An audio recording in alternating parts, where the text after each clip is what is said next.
Thanks for coming, Dad. Hey, for Sunday scones, I wouldn't miss it. Dad, can I ask you something? Uh-oh. What? You never ask for my permission. It's fine as long as you don't want like a lot of money or relationship advice or the meaning of life, because I don't have any of that. I don't know and I don't care. How much is a lot of money? Shit. I promise I won't ask you about any of those things. Especially the relationship one. You know you're not too old to be grounded, right? So, what's the suspenseful question? When did you become proficient at something? Like, how old were you? I don't know if I would call me proficient, but I... Dad, you are. You're a professor, a filmmaker. You actually have knowledge to pass on to someone. And you're paid money to share that knowledge. Well, if you put it that way, I guess it was late 20s, early 30s. It was a few years out of college. Why? In my writing class the other day, the instructor had us all do this exercise where we sat in a circle and had to share something that we're proficient at. Something that we're an expert on, or something that we could teach someone.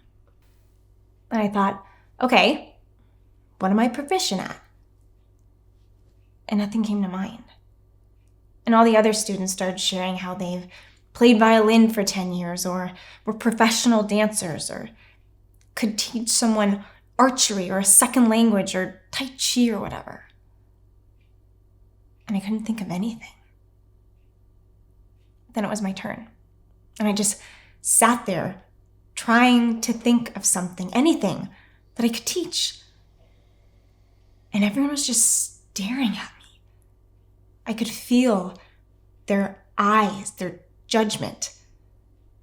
That here I am at 30 years old, and I have nothing to offer. Nothing to teach. Nothing that I really know well enough that I can teach someone. And after what felt like fucking forever, the instructor looked at me and said, "It's okay, Miss Keller.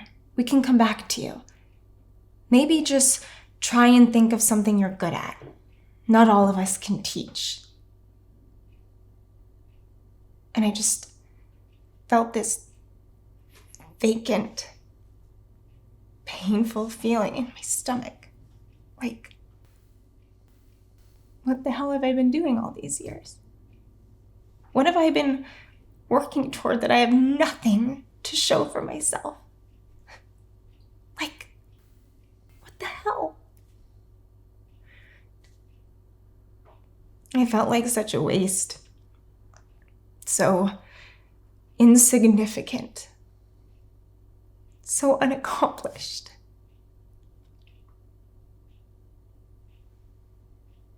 And I haven't been able to shake it since. You know, I kind of wish you'd asked me for money. Sweetie, you do have a lot to offer. You're kind, ambitious, smart. Dad, none of those things Look, I listened to you. Now it's my turn, all right? Those things, they do matter.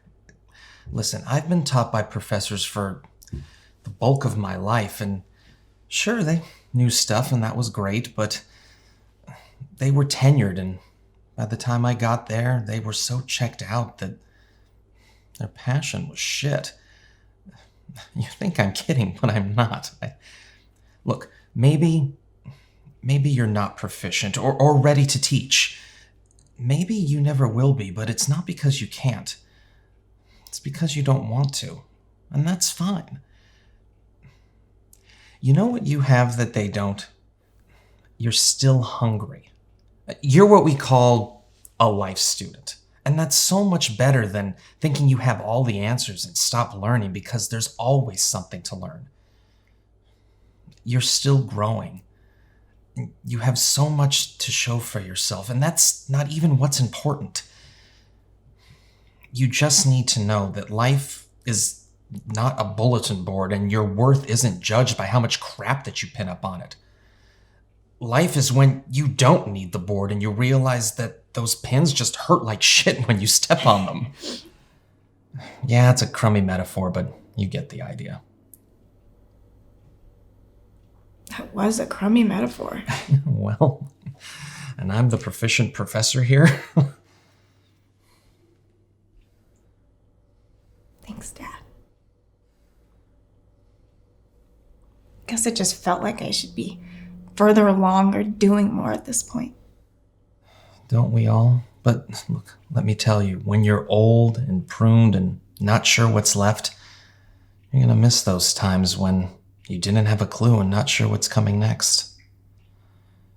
Just marinate on that one for a while, okay?